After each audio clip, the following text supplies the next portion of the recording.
S S ಕಲಾ ಸಂಗಮ ಆಯೋಜಿಸಿದ್ದ ಪ್ರತಿಭೆ ನಿಮ್ಮದು ವೇದಿಕೆ ನಮ್ಮದು ಕಾರ್ಯಕ್ರಮದಲ್ಲಿ ಆಶಾ ಗುರುಲಿಂಗಯ್ಯ ರಚಿಸಿರುವ ಅಂತರಂಗದ ಹೂವು ಕೃತಿ ಬಿಡುಗಡೆ ಕಾರ್ಯಕ್ರಮವು ಅದ್ದೂರಿಯಾಗಿ ಕನ್ನಡ ಸಾಹಿತ್ಯ ಪರಿಷತ್ತಿನಲ್ಲಿ ನೆರವೇರಿತು.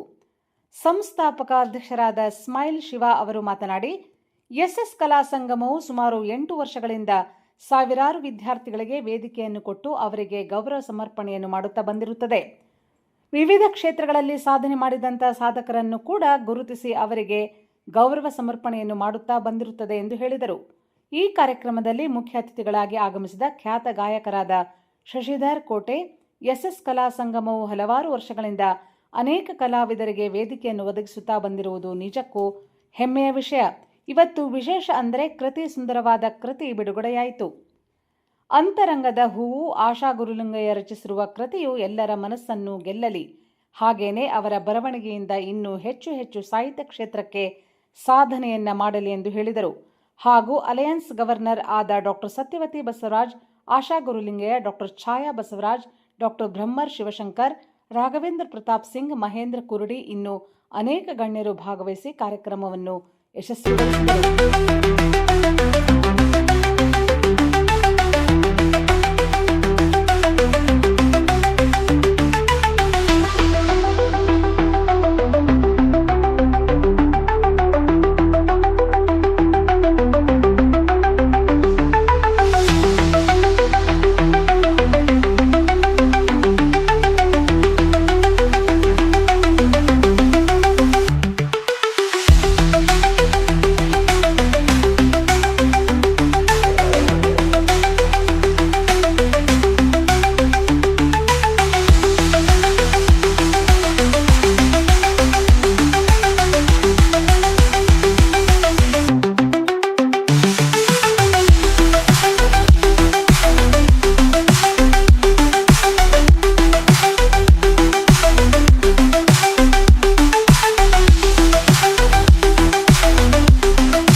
ಇವತ್ತು ಅದನ್ನು ಬಿಡುಗಡೆ ಮಾಡಿದ್ದಾರೆ.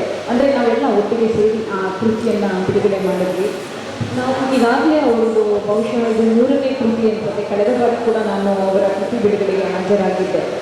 ನಮ್ಮ ಈ ಎಸ್ ಕಲಾ ಸಂಗಮ ಹೇಗೆ ಅಂತಂದರೆ ಪ್ರತಿ 2 ತಿಂಗಳು ಅಥವಾ 3 ತಿಂಗಳಿಗೊಮ್ಮೆ ಒಂದೊಂದ್ಸಲ ವೈವಿಧ್ಯಮಯ ಕಾರ್ಯಕ್ರಮಗಳನ್ನ ಆಯೋಜನೆ ಮಾಡ್ಕೊಳ್ತಾ ಬಂದಿದೆ. ಸಮಾಜಮುಖಿ ಕೆಲಸಗಳನ್ನ ಮಾಡ್ಕೊಳ್ತಾ ಬಂದಿದೆ. ಶಿವು ಎಸ್ ಕಲಾ ಸಂಗಮ ಬಹುಶಃ ಒಂದು ಅವರ ಒಂದು ಸ್ನೇಹ ಬಾಂಧವ್ಯ ಅಂತ ಹೇಳೋಕ್ಕೆ ಸುಮಾರು 16 ವರ್ಷದ ಒಂದು ಫ್ರೆಂಡ್ಶಿಪ್ಪು. ಎಲ್ಲರೂ ಕೇಳ್ತಿರ್ತಾರೆ, ನಿಮ್ಮ ತಮ್ಮ ಅಲ್ಲಿದ್ದ ಅಂತ. ನನ್ನ ತಮ್ಮ ನಾನು ಅಣ್ಣ ಅಂತ ಹೇಳ್ಬಾರ್ದ ಅಂತ ಹೇಳ್ತೀವಿ. ಅಂದರೆ ಅಷ್ಟು ನಮ್ಮಿಬ್ಬರು ಹೋಲಿಕೆ ಬೇಕಾದ್ರೆ ನಮ್ಮಿಬ್ಬರದ್ದು ಬಾಂಧವ್ಯನ ಅಷ್ಟು ಚೆನ್ನಾಗಿ ಜನ ಗುರುತಿಸಿದ್ದಾರೆ. ಸೊ ಖುಷಿ ಆಗುತ್ತೆ ಎಲ್ಲೋ ಅಂದರೆ ನನಗೊಂದು ನನ್ನ ತಮ್ಮ ಅಂತ ಹೇಳ್ಕೊಳ್ಳೋದಕ್ಕೆ. ನಾನು ಏನೇ ಕೆಲಸ ಮಾಡ್ತಾ ಇದ್ದರೆ ನನಗೆ ಬೆಂಬಲವಾಗಿ ಯಾವುದೇ ಕೆಲಸಕ್ಕೆ ಅಷ್ಟು ಚೆನ್ನಾಗಿ ಅಚ್ಚುಕಟ್ಟಾಗಿ ನನ್ನ ಜೊತೆ ಕೆಲಸ ಮಾಡಿಕೊಡ್ತಾರೆ. ನಾನು ಕೂಡ ಅವ್ರ ಜೊತೆ ಅಷ್ಟೇ ಒಂದು ವಿಶ್ವಾಸದಿಂದ ಪ್ರೀತಿಯಿಂದ ಪ್ರತಿ ಕಾರ್ಯಕ್ರಮ ಅವ್ರು ಯಾವಾಗ ನನಗೆ ಆಹ್ವಾನ ಇಟ್ಟಾಗ ಖಂಡಿತ ಮಿಸ್ ಮಾಡದೆ ಬಂದು ಅವರ ಸಮಾಜಮುಖಿ ಕೆಲಸಗಳಲ್ಲಿ ಪಾಲ್ಗೊಂಡಿದ್ದೀವಿ. ನಾವು ಲಾಕ್ಡೌನ್ ಬಹುಶಃ ನಿಮಗೆಲ್ಲ ಗೊತ್ತಿರ್ಬೋದು. ಲಾಕ್ಡೌನಲ್ಲಿ ಅವರು ಆ ಒಂದು ಜನ ಎಲ್ಲ ಹೆದರ್ತಾ ಇದ್ರು ಹೊರಗಡೆ ಬರೋಕ್ಕೆ. ಇಲ್ಲ ನಮಗೆ ಈ ಥರ ಕೊರೋನಾ ಹಾಗೆ ಹೀಗೆ ಅಂಥ ಟೈಮಲ್ಲೂ ಕೂಡ ಅವರು ಕಾರ್ಯಕ್ರಮ ಮಾಡಿ ಸುಮಾರು ಒಂದು 500 ಜನಕ್ಕೆ ಕಿಟ್ಟನ್ನು ಕೊಟ್ಟಂತಹ ಹೆಗ್ಗಳಿಕೆ ನಮ್ಮ ಎಸ್ ಕಲಾ ಸಂಗಮಕ್ಕೆ ಸೇರ್ಕೊಳ್ಳುತ್ತೆ. ಹಾಗೆ ಎಜುಕೇಷನ್ ಇರ್ಬೋದು. ಆ್ಯಂಡ್ ಬಹುಶಃ ನೀವು ಅವ್ರದ್ದು ಇನ್ಸ್ಟಾ ಅಥವಾ ಫೇಸ್ಬುಕ್ ಎಲ್ಲ ನೋಡ್ತಾ ಇದ್ರೆ ನಿಮಗೆ ಗೊತ್ತಾಗುತ್ತೆ, ಪ್ರತಿ ಮಂಡೇ ಅವರು ಅನ್ನದಾಸೋಹ ಕಾರ್ಯಕ್ರಮದಲ್ಲೂ ಕೂಡ ಪಾಲ್ಗೊಳ್ತಾ ಇದ್ದಾರೆ. ಆ್ಯಂಡ್ ಈಗ ಮೊನ್ನೆ ಅಷ್ಟೇ ಒಂದು ಕಾರ್ಯಕ್ರಮನ ಆಯೋಜನೆ ಮಾಡಿದ್ದು. ಹೆಣ್ಣು ಮಕ್ಕಳನ್ನ ಯಾವ ಮಟ್ಟಿಗೆ ನಮ್ಮ ಎಸ್ ಕಲಾ ಸಂಗಮ ಗೌರವಿಸುತ್ತೆ ಅನ್ನೋದಕ್ಕೆ ಪ್ರತಿ ಹೆಣ್ಣು ಮಕ್ಕಳಿಗೂ ಬಾಗಿನ ಕೊಡುವಂತಹ ಕಾರ್ಯಕ್ರಮನ ಕೂಡ ಅಂದರೆ ಪ್ರತಿ ಸಲವೂ ಒಂದು ಕಾರ್ಯಕ್ರಮ ಮಾಡ್ತಾ ಇದ್ದಾರೆ ನಮ್ಮ ಶಿವು ಅಂತ ಹೇಳಿದ್ರೆ ಒಂದು ವಿಶೇಷತೆ ಇರುತ್ತೆ ಅಲ್ಲಿ. ಕನ್ನಡ ರಾಜ್ಯೋತ್ಸವ ಇರ್ಬೋದು, ಎಲ್ಲ ಮೂಲೆಗಳಿಂದ ಎಂತೆಂಥ ಕಲಾವಿದರನ್ನ ಕರ್ಕೊಂಡು ಬರ್ತಾರೆ ಅಂತಂದರೆ ನಮಗೆ ಖುಷಿ ಆಗುತ್ತೆ. ಮತ್ತು ಜೊತೆಯಲ್ಲಿ ಈಗ ಕೆಲವರು ಅಂದ್ಕೊಳ್ತಾರೆ ಈ ರಿವಾರ್ಡ್ ಎಲ್ಲ ಏನು ಇಂಥ ಸಂಸ್ಥೆಗಳು ತಗೊಳ್ಬೇಕಾ ಅನ್ನೋದು ಕೆಲವರು ಭಾವನೆ ಇದೆ. ಆದರೆ ಯಾರೂ ಕೂಡ ಸ್ವಲ್ಪ ಅಲ್ಪ ಹೆಸರು ಮಾಡಿರೋರು ಖಂಡಿತ ಅದನ್ನು ತಗೊಳ್ಳೋದಕ್ಕೆ ನಮ್ಮನ್ನು ಏನಾದರೂ ಒಂದು ಒಳ್ಳೆ ಕೆಲಸ ಮಾಡುವಾಗ ಜನ ಗುರುತಿಸ್ಬೇಕು, ಬೆಂಬಲಿಸ್ಬೇಕು ಅನ್ನೋದು ಪ್ರತಿಯೊಬ್ಬರ ಆಸೆ ಕೂಡ. ಸರ್ಕಾರ ಎಲ್ಲ ಕಡೆ ಹೋಗ್ಬಿಟ್ಟು ಇಂಥವ್ರನ್ನ ಗುರುತಿಸಿ ಏನು ಮಾಡೋಕ್ಕೆ ಸಾಧ್ಯ? ಹಾಗಾಗಿ ನಾವು ಇಂಥ ವೇದಿಕೆಗಳನ್ನ ಯೂಸ್ ಮಾಡ್ಕೊಳ್ಳೋದ್ರಲ್ಲಿ ಏನು ತಪ್ಪು ಅಲ್ವಾ? ಸೊ ಹಾಗಾಗಿ ತುಂಬ ಜನ ಎಲೆಮರೆಕಾಯಿ ಅಂತ ಇದ್ದಂತಹ ಎಷ್ಟೊಂದು ಪ್ರತಿಭೆಗಳನ್ನ ಸುಮಾರು ನಾನು ಕೂಡ ಇದುವರೆಗೂ ಒಂದು 30ರಿಂದ 35 ಕಾರ್ಯಕ್ರಮ ಸತತವಾಗಿ ನಮ್ಮ ಶಿವು ಕಾರ್ಯಕ್ರಮದಲ್ಲಿ ನಾನು ಪಾಲ್ಗೊಂಡಿದ್ದೀನಿ. ಅಷ್ಟೂ ಕಾರ್ಯಕ್ರಮದಲ್ಲೂ ಅಷ್ಟೇ ವಿಶೇಷ ವ್ಯಕ್ತಿಗಳನ್ನ ಅವರು ಆರ್ಮಿಯಿಂದ ಹಿಡಿದು ಸಾಮಾನ್ಯವಾಗಿ ಆಟೋ ಓಡಿಸುವಂತಹ ಒಂದು ಮಹಿಳೆಯ ತನಕ ಅವರ ಒಂದು ಹಿಂದೆ ಇರುವಂತಹ ಪ್ರತಿಭೆಗಳನ್ನ ಗುರುತಿಸಿ ಗೌರವಿಸುವಂತಹ ಕೆಲಸನ ನಮ್ಮ ಎಸ್ ಕಲಾ ಸಂಗಮ ಮಾಡ್ಕೊಂಡು ಬಂದಿದೆ. ಹೀಗೆ ಇನ್ನೂ ಹೆಚ್ಚು ಇದೇ ರೀತಿಯ ಸಮಾಜಮುಖಿ ಕೆಲಸವನ್ನು ನಮ್ಮ ಎಸ್ ಕಲಾ ಸಂಗಮದ ಅಧ್ಯಕ್ಷರಾದಂತಹ ಶಿವು ಅವರು ಮಾಡ್ಕೊಂಡು ಬರಲಿ, ಅವ್ರಿಗೆ ಇನ್ನೂ ಶಕ್ತಿಯನ್ನು ಕೊಡಲಿ ಅಂತ ಕೇಳ್ಕೊಳ್ತಾ, ಹಾಗೆ ನಾನು ಕೂಡ ಈ ವರ್ಷ ಕೆಲಸ ಮಾಡಿದಂತಹ ಒಂದು ಇದರಲ್ಲಿ ಇವತ್ತು ನಂಬರ್ 1 ಸ್ಥಾನ ತಗೊಂಡಿರೋದಕ್ಕೆ ನನ್ನನ್ನು ಗುರುತಿಸಿ ಒಂದು ಅಭಿನಂದನಾ ಕಾರ್ಯಕ್ರಮಕ್ಕೆ ನನ್ನನ್ನು ಆಹ್ವಾನ ಮಾಡಿದಂಥ ನಮ್ಮ ಎಸ್ ಕಲಾ ಸಂಗಮದ ಸಂಸ್ಥೆಗೆ ಮತ್ತು ನನ್ನ ಹೋಮ್ ಕ್ಲಬ್ ಆದಂತಹ ಆಶ್ರಯ ಕ್ಲಬ್ಗೂ ಕೂಡ ನಾನು ತುಂಬ ಹೃದಯದ ಧನ್ಯವಾದಗಳನ್ನ ಹೇಳ್ತಾ ಥ್ಯಾಂಕ್ ಯು ಸೋ ಮಚ್.